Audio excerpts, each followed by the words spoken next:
Hello friend, welcome to Believe YouTube channel में। आज हम सुनाएंगे मोटिवेशनल स्टोरी। तो अब देर नहीं करते, लेट्स टू कंटिन्यू। दोस्तों, ये कहानियों के जरिए खुद को हर वक्त मोटिवेट रखना बहुत आसान हो जाता है, क्योंकि कहानियाँ इंटरेस्टिंग होती है और उनसे मिलने वाला लेसन हमें याद भी रहता है। इसलिए दोस्तों, आज हम आपके लिए मोटिवेशनल एंड इंस्पायरेशन स्टोरी लेकर आए हैं।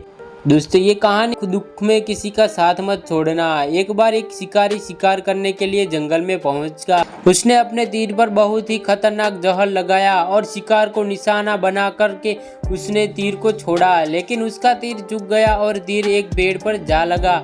वह पेड़ बहुत हरा भरा हुआ और बहुत सारे तोते उसे पेड़ पर रहते थे। जैसे ही वह जहरीला तीर उस पेड़ पर जाकर लगा, वह पेड़ धीरे धीरे सूखने लगा और उस पेड़ पर जो भी तोते रहते थे वह एक एक करके उस पेड़ को छोड़कर जाने लगे। उस बड़े से पेड़ के क्वार्टर में एक बहुत ही बूढ़ा तोता रहता था, जो बहुत ही धर्मात्मा और अच्छे मन का था। सभी तोते उस पेड़ को छोड़कर जाने लगे थे, लेकिन वह बूढ़ा तोता जाता था, दाना लेकर के आता था और उसी क्वार्टर में आ करके बैठ जाता था, परंतु उस पेड़ को छोड़ने को तैयार नहीं था।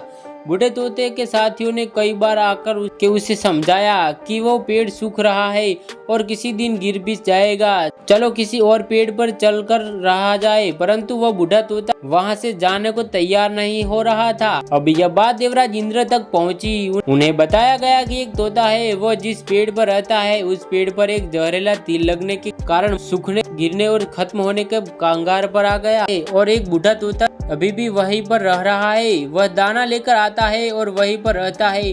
जब किसी जंगल में बहुत सारे पेड़ है, लेकिन वह उसी पेड़ पर रह रहा है।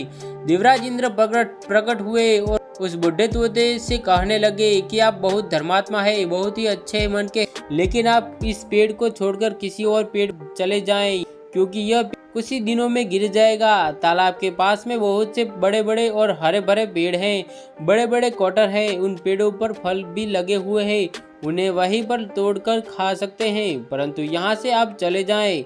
तोता बोला, माफ कीजिए, इस पेड़ ने मुझे जीवन दिया है, शिकारियों से मेरी रक्षा की है, हर मौसम में मेरे साथ रहा है, ये क्वार्टर मेरा घर है, यहाँ पला बढ़ा हूँ, इस पेड़ को मैं छोड़कर कैसे जा सकता हूँ?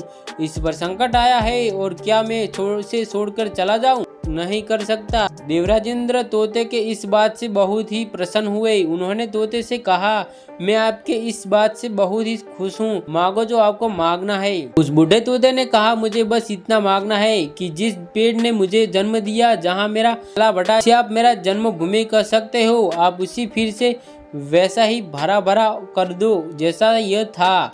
देवराज इंद्र ने अमृत से उस पेड़ को सींच दिया और पहले की तरह हरा भरा कर दिया। अब वापस से उस पेड़ पर आकर बाकी तोते रहने लगे। वह बूढ़ा तोता कुछ समय तक और जिंदा रहा, फिर उसकी मृत्यु हो गई और वहां स्वर्ग में चला गया। यह कहानी हमें सिखाती है कि जब भी किसी इंसान का बुरा दौर आता है तो इमोशनली वह टूटा हुआ होता है, उसे किसी के सहारे की जरूरत होती है, की आवश्यकता होती है। अगर आप ऐसे समय में उसे छोड़कर चले जाएंगे तो उससे बात नहीं करेंगे, मुंह मोड़ लेते हैं, आपसे बुरा कोई नहीं है, क्योंकि आप किसी साथी बने या ना बने, लेकिन आपको हमेशा किसी के दुख का साथी जरूर बनना चाहिए। दोस्तों, आपको हमारी स्टोरी पसंद आई तो वीडियो को लाइक करें, शेयर करें, चैनल सब्सक्राइब कर दीजिए।